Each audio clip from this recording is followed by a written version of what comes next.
Hello, sweetie. No. Please don't be scared. I'm not here to harm you. Please believe me. Honestly, I'm not. It's okay. There's no point trying to look for me.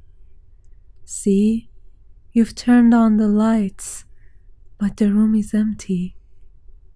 And no, I'm not hiding in your wardrobe.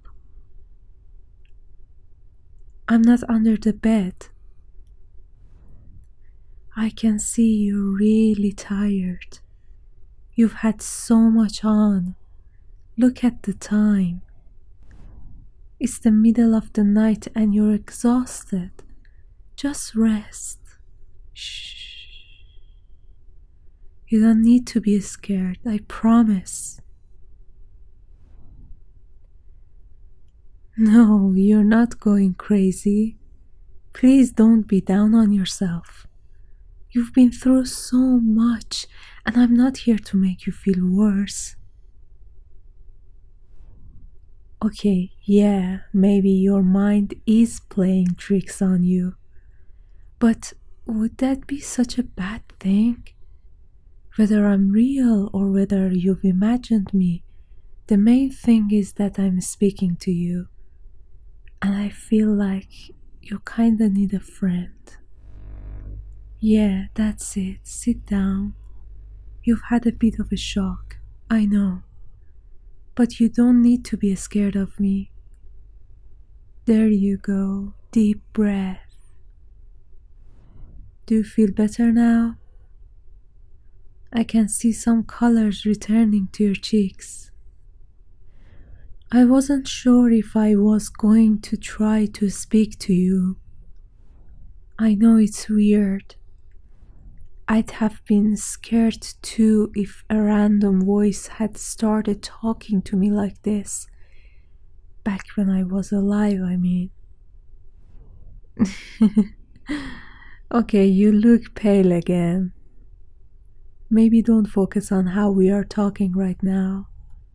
The main thing is that I'm here. My name is Lilith, and it's so good to finally speak to you.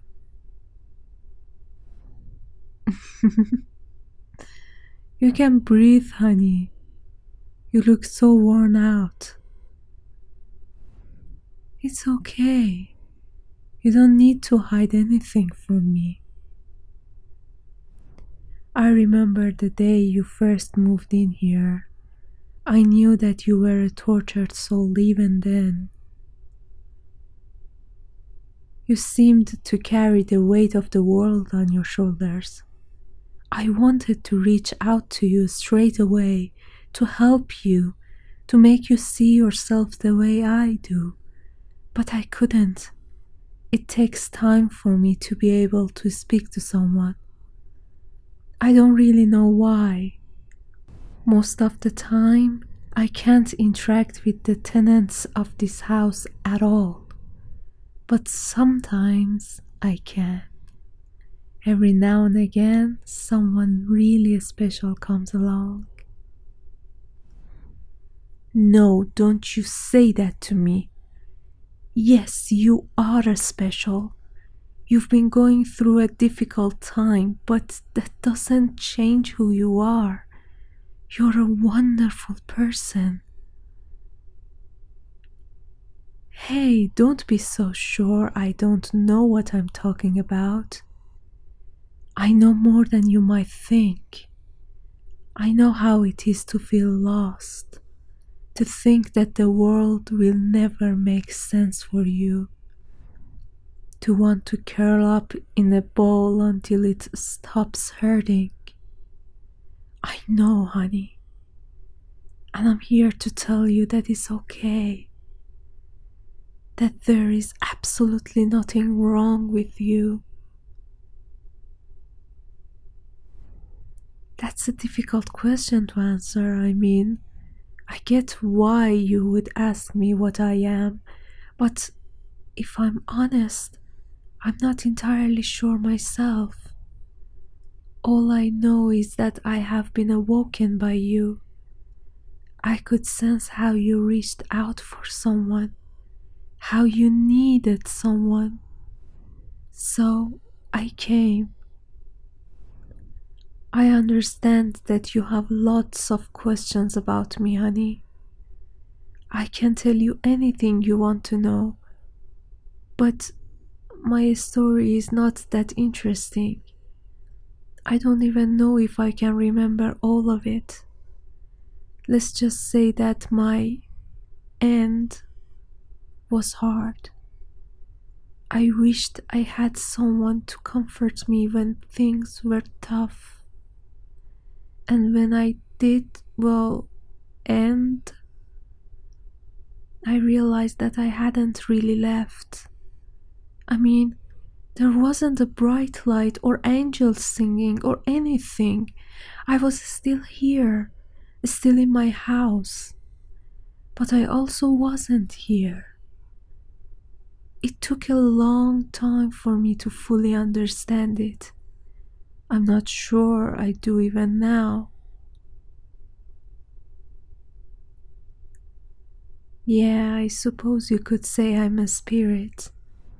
I was like you, of course, a long time ago, a living, breathing human, with hopes, dreams, fears. But now... Anyway, we are getting off topic. We are not here to talk about me. I've come because I want to talk about you, to help you. And why would you say that? Of course you're not beyond help. Why would you think such a thing? I can see that life has been challenging for you. Maybe more challenging than what most people ever had to face. But that doesn't mean that you need to give up on yourself.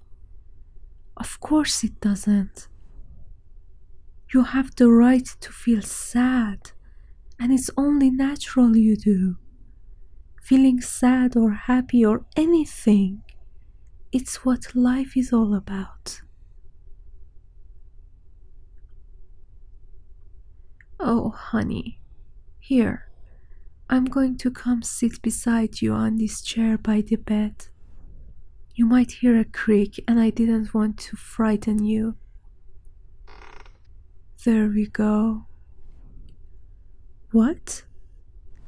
Yes, I can still touch objects, but not all of the time. My grip on the mortal world varies. Sometimes, well, most of the time, I can't touch, speak, or do anything. Days, weeks, years go by, and I'm not sure that I'm even fully awake. But other times, I feel myself growing stronger. I can reach out to life again. It's almost like I'm back, like I'm alive. Haven't you realized, honey? Very little in this crazy world makes any sense. I realized that this is the first time I've been this close to you. You know, you have really nice eyes. Maybe a little red and puffy right now, but we can try to fix that. I don't pretend to be an expert or anything, but there is something I do know.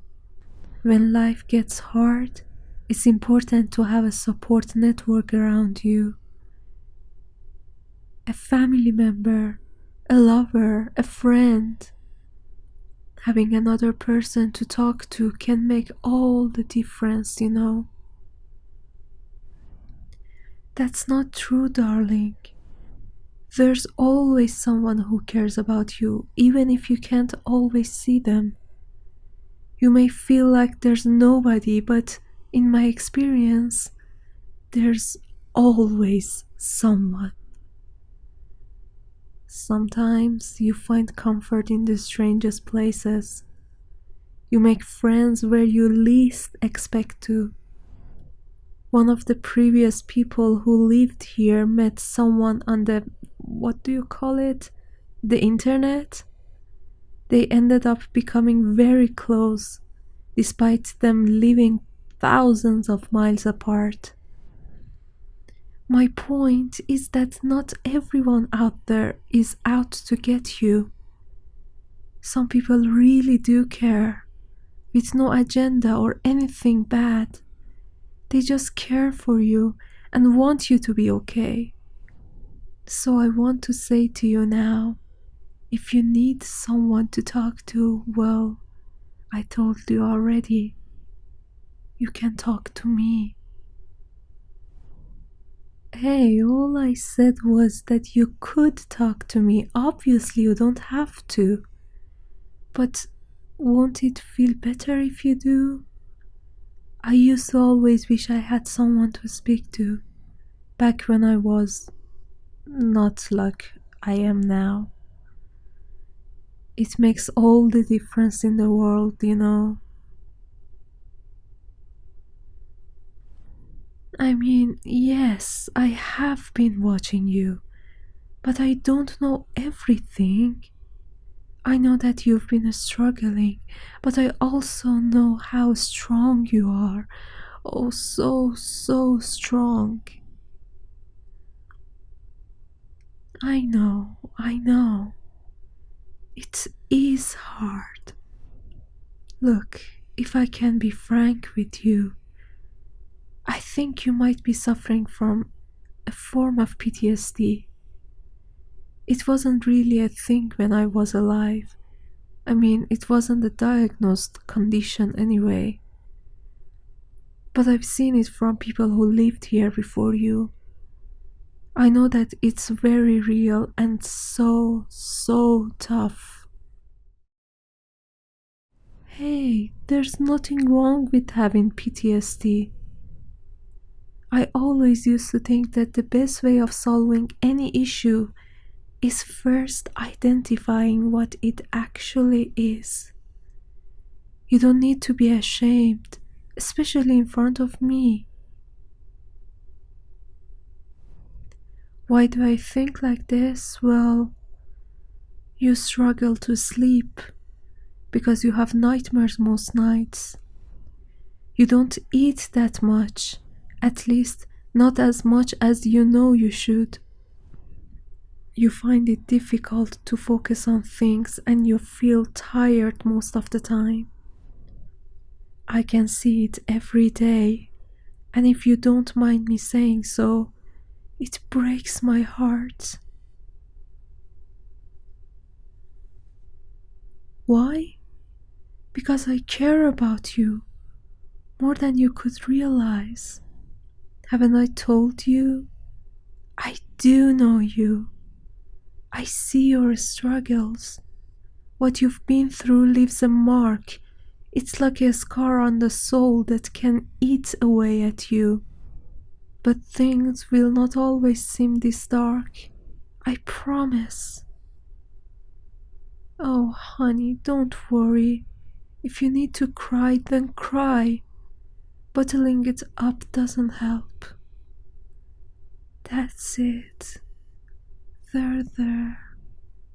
Shh.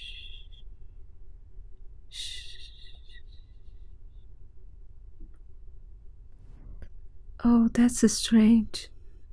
You know, I suddenly feel cold. I've not been able to feel temperature for so long.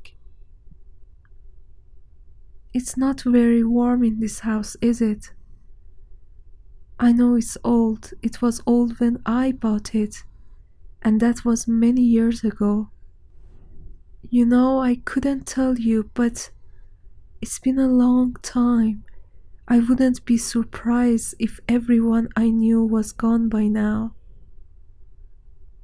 Hey, don't look sad. It's okay. I came to terms with it a long time ago. Like I said, I struggle to remember what happened to me. I think that it was a difficult time when I lived here, and lonely. I remember feeling sad quite a bit, but I don't anymore, especially now. It gives me comfort to be able to help others like you, even if all I can do is talk to them so they don't feel so alone. Not that everyone I've spoken to has been so happy to hear from me. The first time I was able to do this, to talk to someone, I was still getting used to it. I think I must have scared her, as she kind of ran out of the house. Was very awkward for her landlord when she refused to move back in. Then there was old Jim. Oh, I loved Jim. He'd lost his wife just before moving here, and he missed her terribly, so I thought I'd try to help. He nearly had a heart attack when I first said hello, bless him. But we talked often, sometimes into the dead of the night. I do miss our conversations. I think he's gone now too. Oh no, he's not here with me. I think he moved on to whatever it is you go. As far as I know, I'm the only spirit here. The next few tenants after Jim barely registered with me, so I lay dormant. Not awake, but not quite asleep either. And then you came. You know, if I'm honest, what happens next really is up to you. I can be whatever you want me to be. A friend. Someone for you to talk to. Someone to talk at you if that's easier. You can tell me everything there is to know about yourself, or nothing at all. We can sit in silence, or you can tell me to go. If you aren't comfortable with this, then you can ask me to leave. I would essentially let go, and you wouldn't hear from me again. I would just stay dormant until the next tenant moves in here. What? You want me to stay? Yes, I would like that. I would like that very much. Wow, this is one comfortable chair. I'm glad you bought it. It feels so good. I have to admit that I don't know much about PTSD.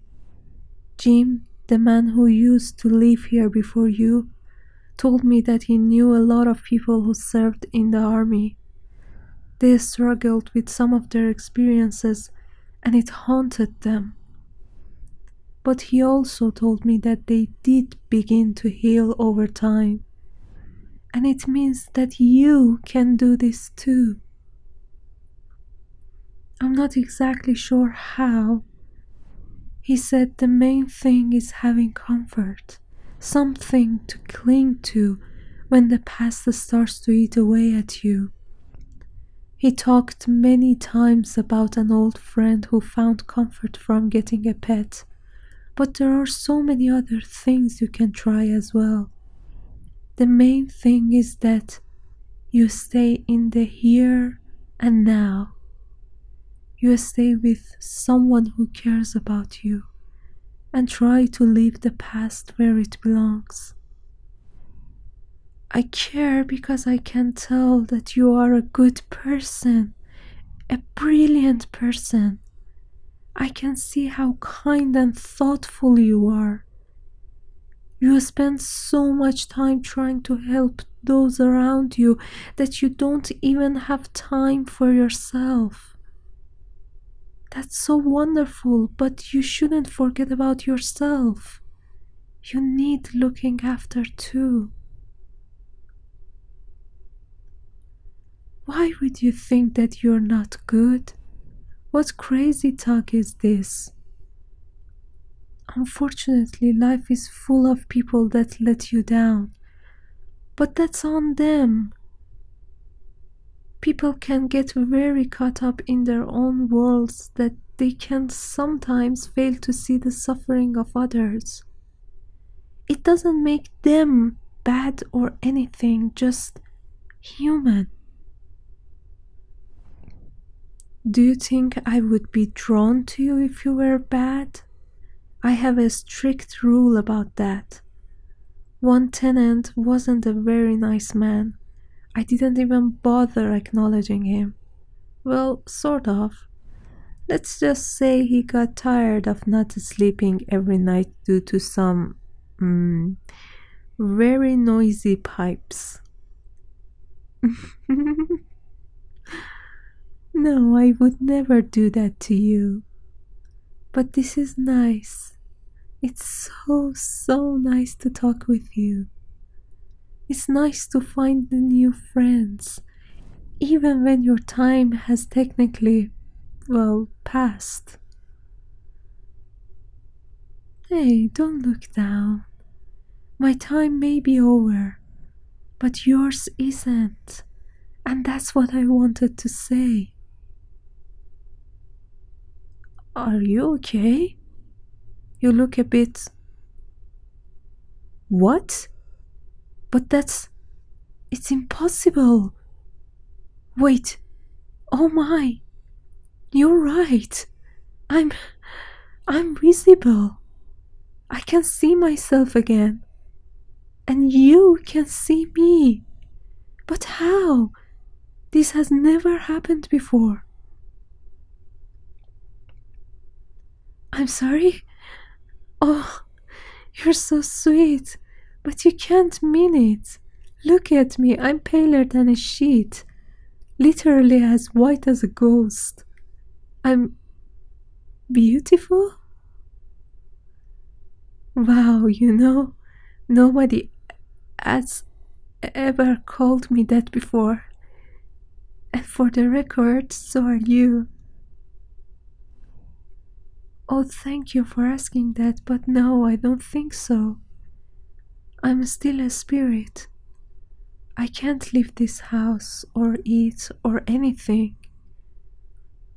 I'm not sure what I can actually do. But I do know I've never been this drawn to someone before. You really are a special one. Maybe we can explore this together. So lay it on me, talk to me.